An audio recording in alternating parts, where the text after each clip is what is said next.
7% బొత్స అని వైసీపీ శ్రేణులు ఆయనతో పరాచికాలు ఆడుతున్నారు.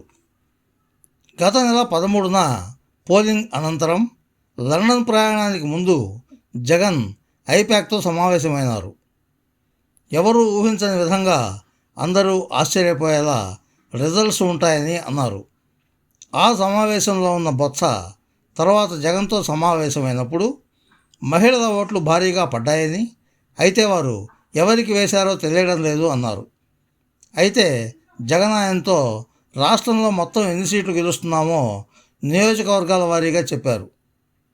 దాంతో బొత్స విజయవాడలో మీడియాతో మాట్లాడుతూ 175 స్థానాలను మనమే గెలుస్తున్నామని, ఈ నెల 9వ తేదీన విశాఖలో జగన్ ప్రమాణ స్వీకారం ఉంటుందని ప్రకటించారు.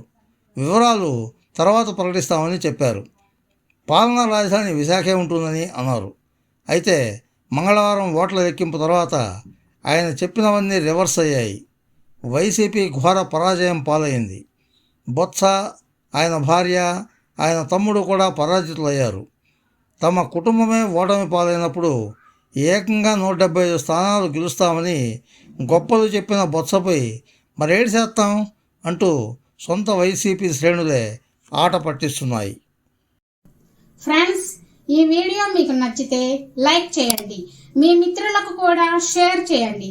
మా ఛానల్కి మొదటిసారి వచ్చినట్లయితే సబ్స్క్రైబ్ చేసి పక్కనున్న బెల్ ఐకాన్ని యాక్టివేట్ చేయండి. మా ఛానల్లో అప్లోడ్ చేసే ప్రతి వీడియో మీకు నోటిఫికేషన్ రూపంలో వస్తుంది. Thank you friends. Thank you very much for watching this video. Bye bye.